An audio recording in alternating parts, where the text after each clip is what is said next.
The test is in 4-part, Part 1, Part 2, Part 3, and Part 4. Now look at Part 1. Part 1. You will hear a conversation between two students about buying a used car. First, you have some time to look at questions 1 to 6.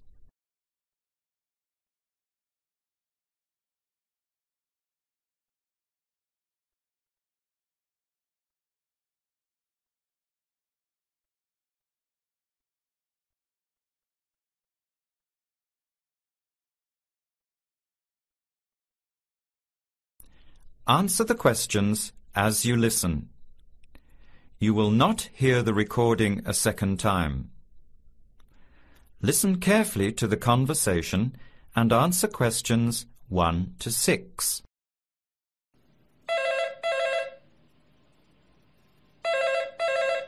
Hello, Hello. Can I speak to Eleanor, please? this is Eleanor speaking. Hi. My name is Jan. I'm calling about the car that was advertised on the notice board in the Student Union building. Is it still for sale? Yes, it is.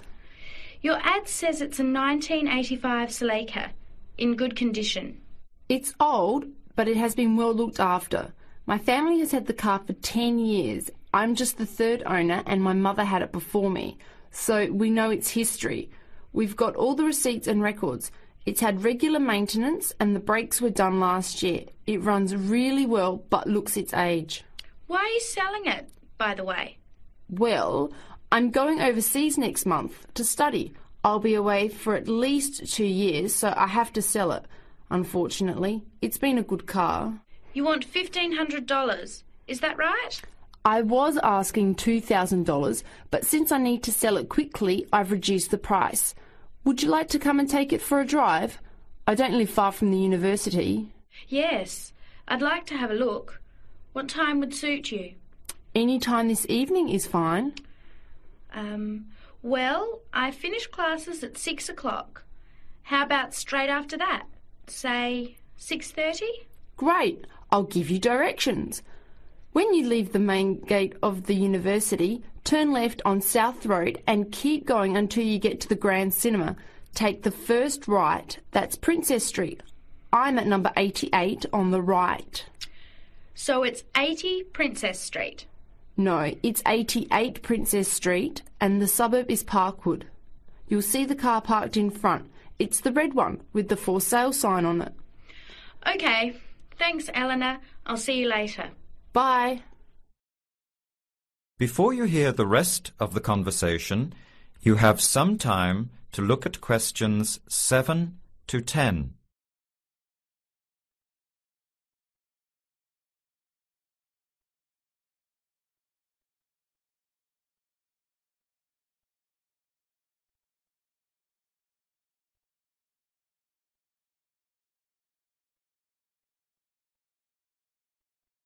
Later that day, at the university, Jan meets up with her friend Sam and tells him about the car. Hi, Sam. Hey, Jan. What's happening? I'm glad I ran into you. I've decided I have to get a car. You're going to buy a car? Do you really need one? I'd probably still be driving, except that my car broke down last year. Instead of getting another one, I just moved closer to the university and went back to riding a bike. Better for the environment, better for my health, and I save a lot of money. Did it really cost that much? Well, when you think of registration, insurance, rising petrol costs, parking plus maintenance and repairs, it adds up. I know it's going to be expensive, but I really need my own transportation. It takes half an hour by bus each way to university as it is. But now I'm working at night in the city. There's no way I want to hang around waiting for a bus late at night, then walk 3 blocks home alone. Hey, I think you've got a point there. So what kind of car are you looking at? It's an 85 Celica, same kind as I used to have. The owner's asking $1,500. That's pretty old. How many kilometres has it done? You know, I forgot to ask. I'll have to check tonight when I go to see it.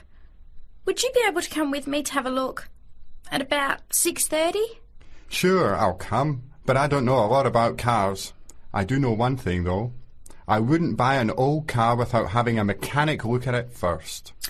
That's a good idea. But won't it cost a lot? Not really.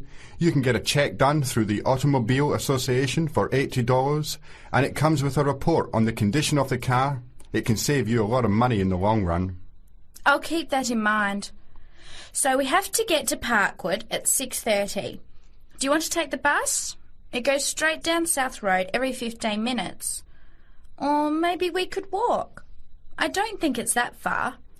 Actually, I could borrow my roommate's motorbike for an hour or so. He's working all evening in the library. Do you think he'd mind? No way. He owes me a favour or two. Okay, great. See you at 6, outside the student centre. That is the end of part 1. You now have half a minute to check your answers.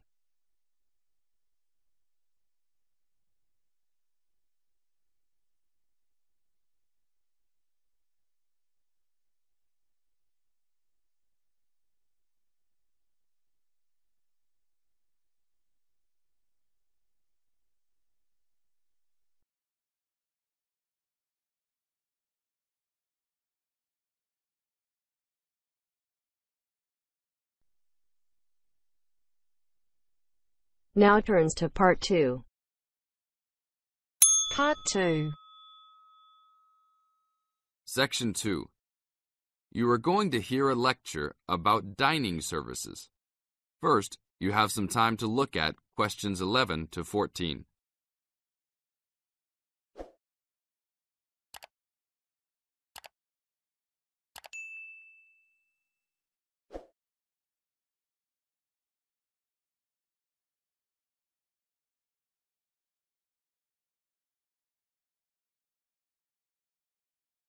Now listen to the tape and answer questions 11 to 14. Welcome to the Dining Commons. This is the newest facility on campus, and I'm proud to say, also one of the best. I know that all university students miss eating home-cooked food. Well, this year, we are hoping to provide students with food and services that will make you feel at home, even without your family. The administration has been listening to the voice of the students. Students gave us frequent suggestions last year as to how we could improve the university. One of the most frequent suggestions was improving the dining options. We have been working hard all summer to come up with ideas that will make student life in the dormitories more pleasant. One of the new options we are offering in the dining facilities is variety in student meals. Last year, there was a set menu for every dinner, so if students didn't like the food, there was no choice. Students had to eat whatever was served. But this new dining facility has 3 completely unique areas, each with a different theme. At every meal, there will be 3 options for students to choose from. For example, there might be Italian food at station number 1, which might consist of pizza and pasta. At station number 2, there would be American food, consisting of hamburgers and hot dogs. At station number 3, there could be vegetarian soups and salads, accommodating all the vegetarians. We hope that with the greater selection of food, all students will find something to their liking. Now look at questions 15 to 20.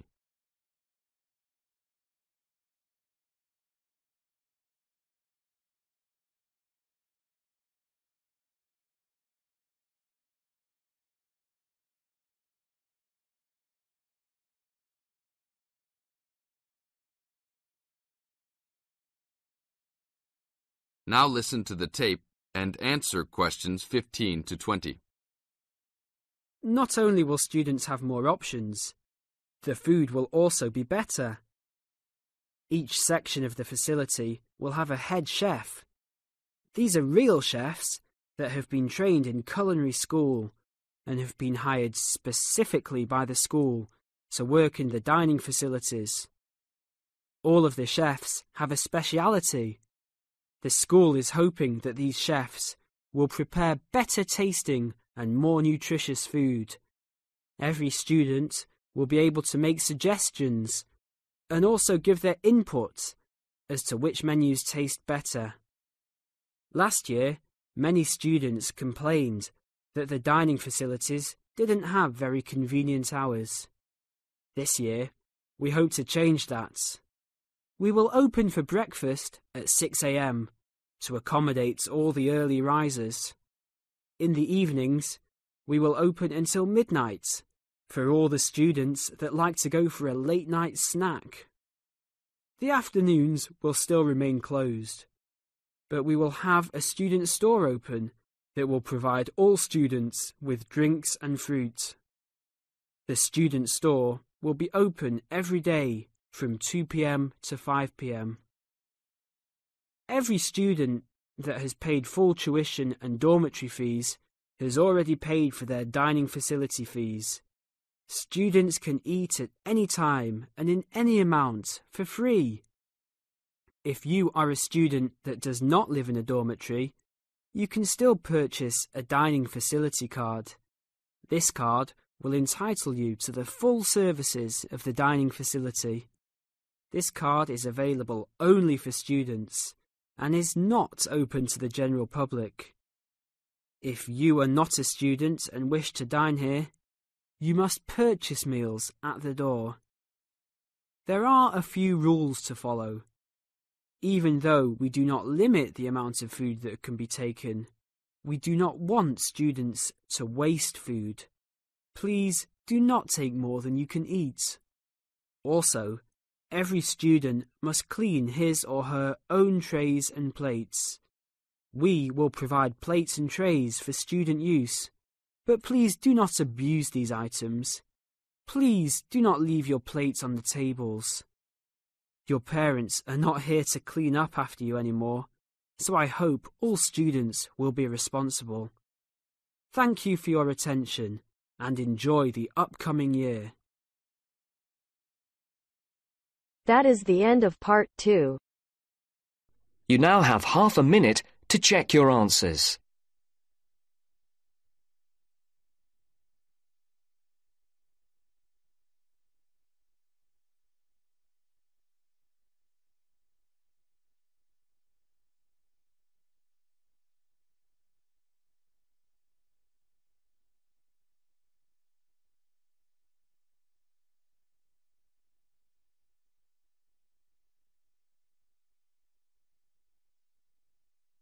Now turns to part 3.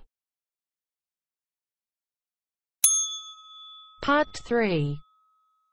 You'll hear a woman calling Laverton Arts Centre for some information. First, you have some time to look at questions 21 to 26.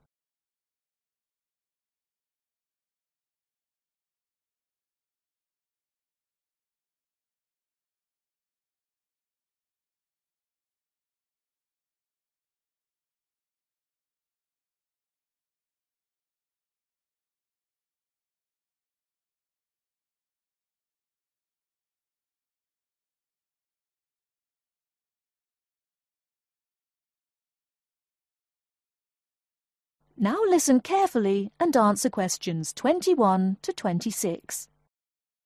Laverton Arts Centre. How can I help you? Hello. I've been to the Arts Centre a few times recently, and I understand you have this scheme for regular visitors. The Friends of Laverton Arts Centre. Yes, that's right. I wonder if you could tell me a little about it. I mean, how much it costs and what benefits it offers, things like that. Certainly. Well, first of all, the good news is that we've recently changed the scheme. It used to cost £15 a year, but now it's free. All you have to do is fill in an application form. You can either come to the Arts Centre and do that here, or you can go to our website and apply online. And so what are the benefits of joining? There are actually quite a few. As a friend of Laverton Arts Centre, You'll receive a newsletter every 3 months with information on all the forthcoming events. That sounds useful. You also get priority booking for shows and concerts in the main theatre. Can you explain how that works exactly? Yes. What that means is that when tickets go on sale, for the first 2 days they're only available to Friends of the Arts Centre. So, as long as you book early, you can make sure you get seats. Great! Do you ever offer discounts to Friends of the Centre? Under the old system, when you had to pay to be a member, we did. Under the new system, there won't be any discounts for shows in the main theatre or films at the Arts Cinema. Having said that, we will be offering some discounts to members for performances in the small theatre. There'll be information about this in each issue of the newsletter. I suppose I can find that information online as well, can I? Absolutely. Actually, we're redoing our website at the moment. Right now, there actually isn't a special section for Friends of the Arts Centre on the website. Once the site's been redesigned, there will be. You'll be able to put in your username and password and enter a special section just for you. It sounds excellent.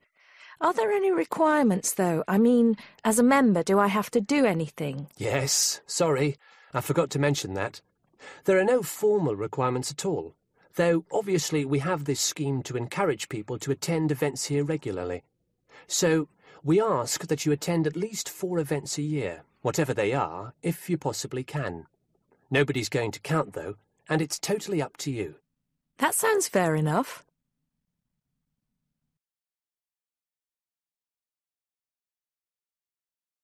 Before you hear the rest of the talk, you have some time to look at questions 27 to 30.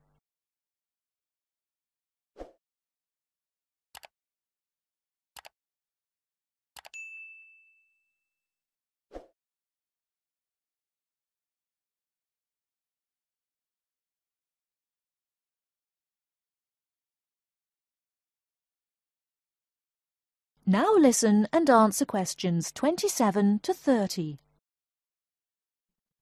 While you're here, we're actually conducting a short survey of people who phone up the Arts Centre.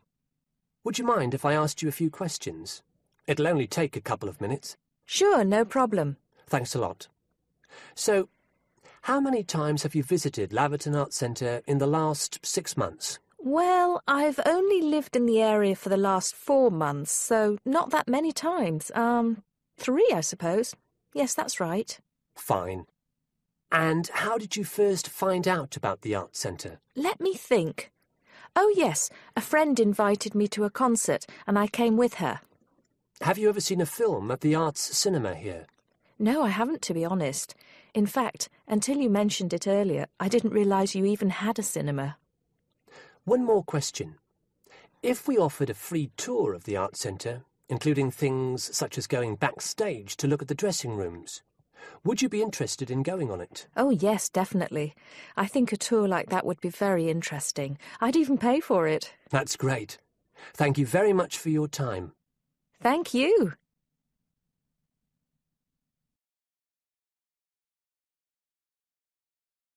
That is the end of part 3.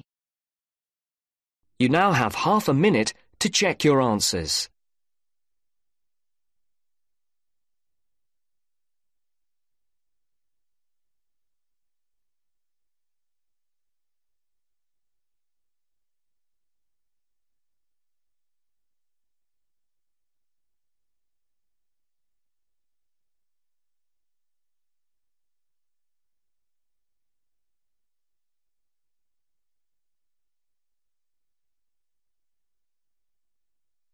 Now turns to part 4. Part 4. You are going to hear a lecture on fishing. First, look at questions 31 to 36.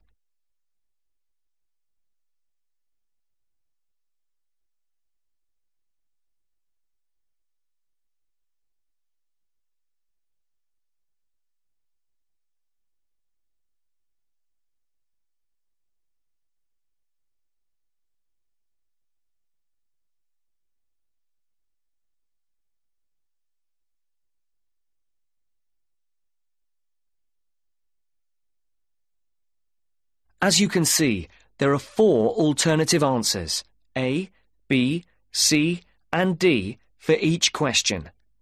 Decide which alternative is the most suitable answer and circle the correct letter.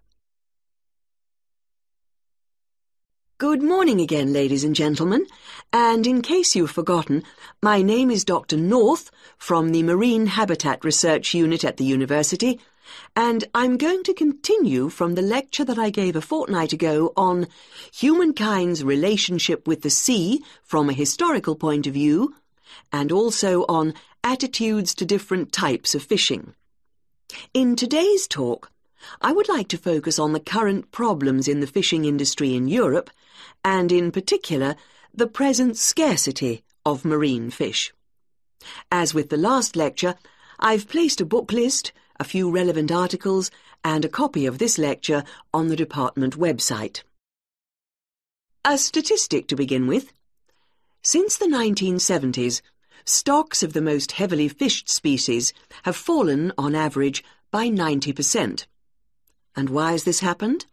Well, there's a chain of events which begins with the demographic changes that have taken place in the world over the last century. During this time, the world population has grown at a phenomenal rate, with efficient and heavy fishing, which is technology-driven, meeting the increasing demands for food. As a consequence, many fishing stocks in the European waters, from the Atlantic to the North Sea and the Mediterranean, are now on the verge of collapse. But the problem is not restricted to European waters. It's a situation that's all too clear all around the world. Fish stocks in the Pacific Ocean, for example, are now on the verge of collapse due to a combination of overfishing and natural changes in ocean ecology. And there's another reason behind the increased demand for fish, and that is the changes in the eating patterns of different countries. Certain countries have a long tradition of fishing, for example, the southern European countries, but eating patterns have changed in countries like the United Kingdom, where fish was once considered as food for the poor rather than the rich. People have been turning to fish as a cheap and healthy alternative to meat, driving up demand and depleting stocks. Food scares like BSE and foot and mouth disease have also driven people away from eating meat, which again is invariably replaced by fish. Before the speaker continues, look at questions 37 to 40.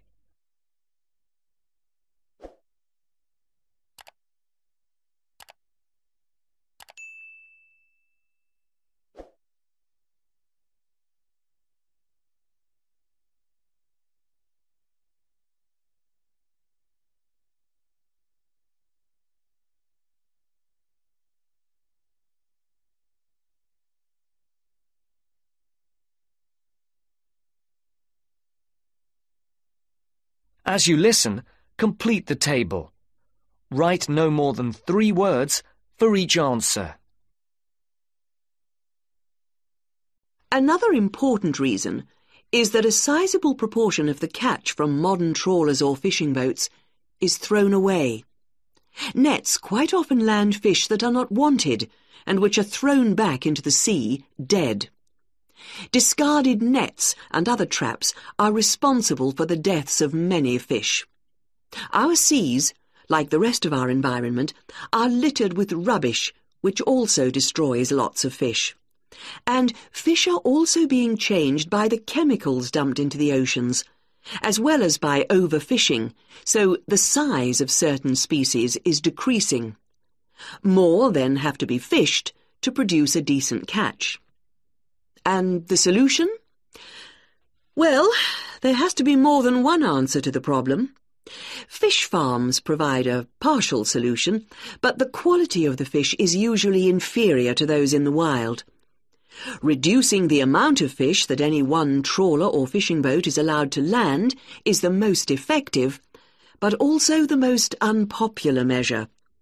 Countries in Europe like Spain rely heavily on fishing, and are naturally against any step which restricts their catch. But if the depletion of fishing stocks continues, there will be no fish left to fish. Take the disappearance of cod from the Great Banks off Newfoundland, which was once the richest cod fishing area in the Atlantic. After a dramatic fall in the cod population for some unknown reason, a ban was imposed, which, it was hoped, would lead to a repopulation of the cod stocks. The cod did not return, and many fishermen were put out of work. This is a scenario which we do not want to be repeated on a large scale. Now, if you look at this table on the screen, you can see where That is the end of part 4. You now have half a minute to check your answers.